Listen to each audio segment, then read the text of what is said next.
Assalamualaikum warahmatullahi wabarakatuh. Perkenalkan, nama saya Robi Adawiyah dengan NIM 210306065 dari Prodi Peternakan Fakultas Pertanian Universitas Sumatera Utara. Pembuatan video kali ini bertujuan untuk memenuhi tugas praktikum biokimia yang dibimbing oleh Ibu Tati Fidianasari SPTMP, yaitu pertama, proses pencernaan karbohidrat pada ternak ruminansia dan non-ruminansia. Pada ternak non-ruminansia, pencernaan karbohidrat pertama kali terjadi di dalam mulut dan disempurnakan dalam lekukan duodenum, getah pankreas, dan garam empedu yang alkalis disekresikan pada bagian ini. Garam empedu menetralisirkan suasana asam menjadi alkalis. Ada 3 macam enzim yang terdapat pada pencernaan karbohidrat, yaitu karbohidrase, protease, dan lipase disekresikan dari pankreas. Karbohidrase merupakan enzim-enzim yang memecah karbohidrat menjadi gula sederhana, sedangkan amilase berfungsi merombak pati menjadi gula sederhana, dan oligosakaridase memecahkan oligosakarida menjadi gula sederhana. Disakarida, sukrosa, dan laktosa secara berturut-turut dihidrolisis oleh sukrase dan laktase. Hidrolisis karbohidrat menjadi monosakarida diabsorpsi oleh sel-sel absorpsi yang aktif melakukan proses penyerapan. Hal ini diperlihatkan dari kemampuan sel-sel yang epitel untuk menyerap secara selektif zat-zat glukosa, galaktosa, dan fruktosa dalam konsentrasi yang tidak sama. Glukosa diserap lebih cepat dari fruktosa. Setelah penyerapan melalui dinding usus, sebagian besar monosakarida dibawa oleh aliran darah ke dalam hati. Di dalam hati, monosakarida mengalami sintesis menghasilkan glikogen, oksidasi menjadi CO2 dan H2O, atau dilepaskan dibawa dengan aliran darah ke bagian tubuh yang memerlukan. Kemudian pencernaan karbohidrat pada ternak ruminansia. Kurang lebih 60-70% pakan ruminansia terdiri dari karbohidrat atau polisakarida. Karbohidrat tersebut terdapat dalam pakan kasar atau hijauan berupa selulosa, hemiselulosa, dan lignin. Juga terdapat dalam konsentrat berupa pati. Proses fermentasi atau pencernaan karbohidrat dalam rumen dilakukan oleh mikroba. Hasil utamanya adalah VFE berupa asetat C2, propionat C3, dan butirat C4. Konversi piruvat menjadi asetat dan butirat menghasilkan CO2 dan H2. CO2 dan H2 kemudian diubah menjadi metan dan dibuang melalui eruktasi atau banyak energi yang terbuang sehingga tidak efisien. Konversi glukosa menjadi propionat menggunakan H2, jadi dapat dikatakan mencegah pembentukan metan atau efisien. Tingginya konsentrat ransum akan meningkatkan produksi propionat dan laktat. Laktat sulit diserap oleh dinding rumen, menyebabkan asidosis di dalam rumen dan kematian. Kemudian yang kedua adalah metabolisme karbohidrat dalam hati. Karbohidrat yang tersimpan di dalam hati nantinya akan dipecah menjadi glukosa. Hasil dari pemecahan karbohidrat yakni glukosa akan masuk ke dalam aliran darah. Fungsi glukosa adalah untuk mempertahankan kadar glukosa agar tetap normal. Kemudian glukosa akan disimpan dalam bentuk glikogen di hati. Glikogen yang ada di dalam hati akan dirilis apabila tubuh sangat memerlukan energi yang banyak dan cepat. Apabila tubuh memerlukan glukosa, maka tubuh akan mengambil cadangan glukosa yang tersimpan dalam hati dalam bentuk glikogen. Kemudian yang ketiga yaitu proses pencernaan protein pada ternak ruminansia dan non-ruminansia. Pada ternak non-ruminansia, pencernaan pertama kali terjadi di usus halus. Hasil pencernaan berupa asam amino. Protein dalam ransum setelah masuk ke dalam saluran pencernaan mengalami perombakan yang dilakukan oleh enzim-enzim hidrolitik. Protein mentah kadang-kadang memperlihatkan ketahanan terhadap perombakan oleh enzim dan harus didenaturasi sehingga bentuk protein yang kompleks. Perombakan tersebut selanjutnya pada tahapan ikatan peptida. Pencernaan protein pada unggas dimulai pada saat makanan dihaluskan dan dicampur dalam ventriculus. Pencernaan dengan kontraksi otot proventriculus yang mengaduk makanan dan mencampurkannya dengan getah pencernaan yang terdiri dari HCl dan pepsidogen.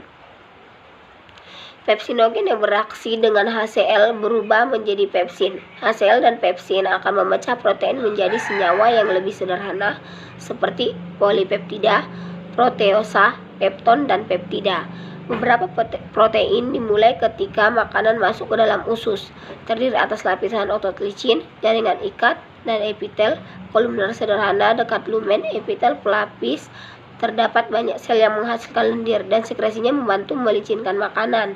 Pada mukosa, terdapat banyak visus yang mengandung banyak pembuluh darah dan pembuluh limpa kecil. Lapisan epitel akan menyerap air dan zat-zat makanan. Sel absorpsi dari vilus merupakan tempat absorpsi asam amino. Secara umum, asam amino setelah diserap oleh usus halus akan masuk ke dalam pembuluh darah.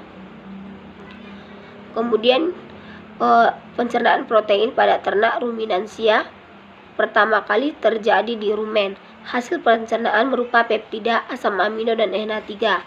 Protein kasar yang masuk ke dalam rumen berasal dari pakan protein murni, NPN, yaitu amida, amina, garam, amonium, vitamin, dan urea. Kemudian ada juga dari saliva, NPN atau urea. Di dalam rumen, protein mengalami hidrolisis oleh enzim proteolisis mikroba rumen menjadi peptida. Tingkat degradasi bervariasi dari 12-90%.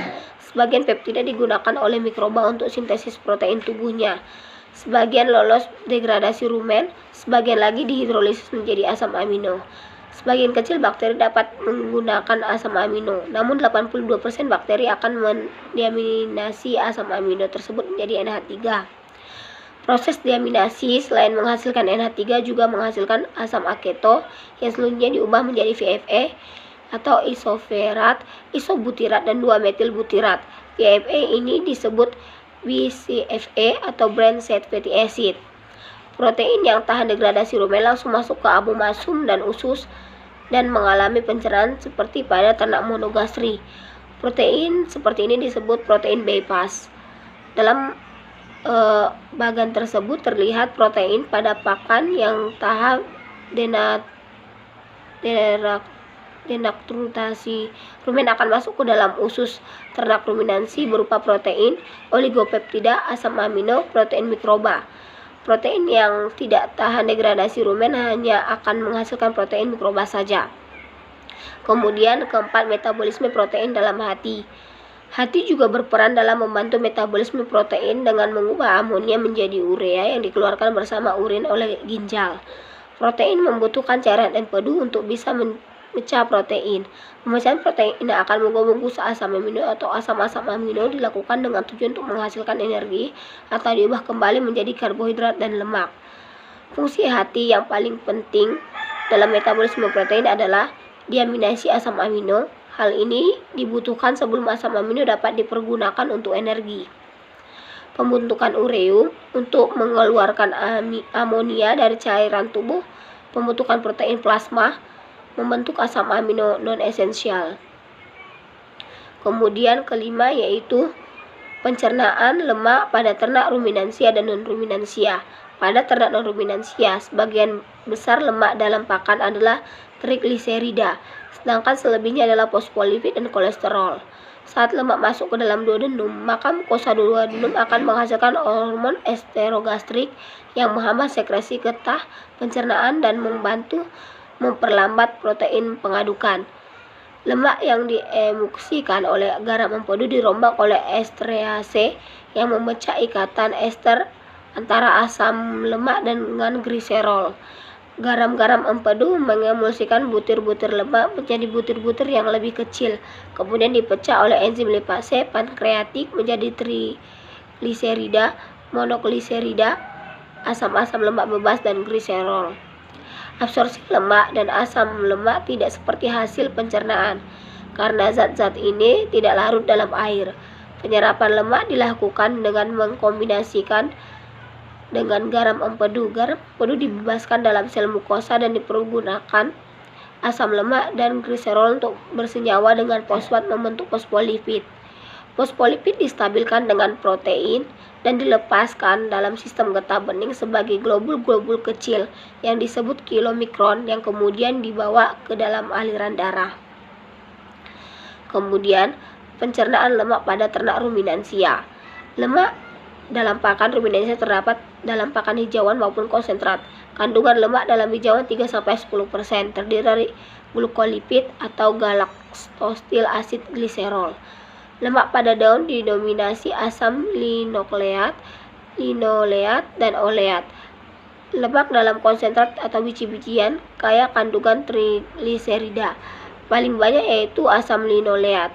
Lemak dalam rumen terdapat dalam bentuk terikat dalam fraksi pakan 80,3%, fraksi protozoa 15,6%, fraksi bakteri 4,1%. Pencernaan lemak dalam rumen mengalami 2 proses penting. Yang pertama, lipolisis. Lemak atau trigliserida dihidrolisis oleh bakteri rumen menghasilkan gliserol dan asam lemak serta galaktosa. Gliserol dan galaktosa selanjutnya diubah menjadi VFE, khususnya propionat. Yang kedua ada biohidrogenasi. Asam lemak tidak jenuh oleat, linoleat, dan linoleat mengalami penjenuhan dengan penambahan H+ atau hidrogenasi dengan hasil akhir asam stearat. Kemudian ada penyerapan lemak. Asam lemak hasil hidrolisis yang berantai pendek atau kurang dari C12 diserap oleh dinding rumen. Asam lemak rantai panjang masuk ke abomasum dan diserap usus halus. Di usus halus, lemak dihidrolisis menjadi monogliserida dan asam lemak bebas oleh enzim lipase. Asam lemak rantai pendek diserap sel mukosa usus. Monogliserida dan asam lemak tak larut membentuk misel untuk dapat melewati dinding usus. Asam lemak lebih besar dari C14 membentuk triasil gliserol dalam epitelium usus.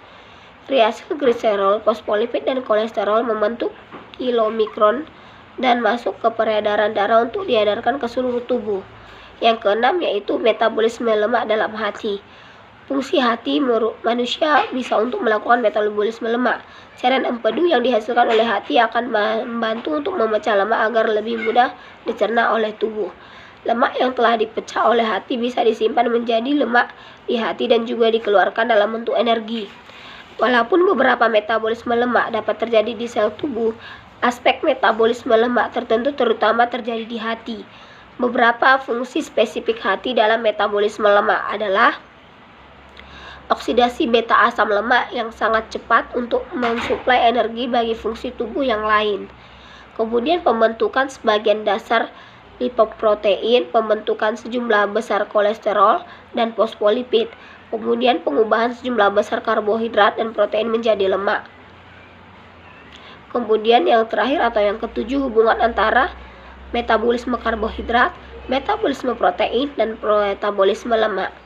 Metabolisme karbohidrat dan protein serta lemak bertemu pada jalur siklus Krebs dengan memasukkan asetil koenzim asetil CoA sebagai bahan baku dalam siklus Krebs untuk menghasilkan energi yang berasal dari metabolisme karbohidrat, protein maupun lemak. Titik temu dari berbagai jalur metabolisme ini berguna untuk saling menggantikan bahan bakar di dalam sel. Hasil katabolisme karbohidrat, protein, dan lemak juga bermanfaat untuk menghasilkan senyawa-senyawa lain, yaitu dapat membentuk ATP, hormon, komponen hemoglobin, atau komponen sel lainnya. Lemak atau asam heksanoat lebih banyak mengandung hidrogen terikat dan merupakan senyawa karbon yang paling banyak tereduksi, sedangkan karbohidrat, glukosa, dan protein atau asam glutamat banyak mengandung oksinogen dan lebih sedikit hidrogen terikat adalah senyawa yang lebih teroksidasi. Senyawa karbon yang tereduksi lebih banyak menyimpan energi dan apabila ada pembakaran sempurna akan membebaskan energi lebih banyak karena adanya pembebasan elektron yang lebih banyak. Jumlah elektron yang dibebaskan menunjukkan jumlah energi yang dihasilkan. Pada jalur katabolisme yang berbeda, glukosa dan asam glutamat dapat menghasilkan jumlah ATP yang sama, yaitu 36 ATP. Sedangkan katabolisme asam heksanoat dengan jumlah karbon yang sama dengan glukosa atau 6 karbon menghasilkan 44 ATP, sehingga jumlah energi yang dihasilkan pada lemak lebih besar dibandingkan dengan yang dihasilkan pada karbohidrat dan protein. Sedangkan jumlah energi yang dihasilkan protein setara dengan jumlah yang dihasilkan karbohidrat dalam berat yang sama. Cukup sekian. yang dapat saya sampaikan. Kurang dan lebihnya saya mohon maaf. Assalamualaikum warahmatullahi wabarakatuh.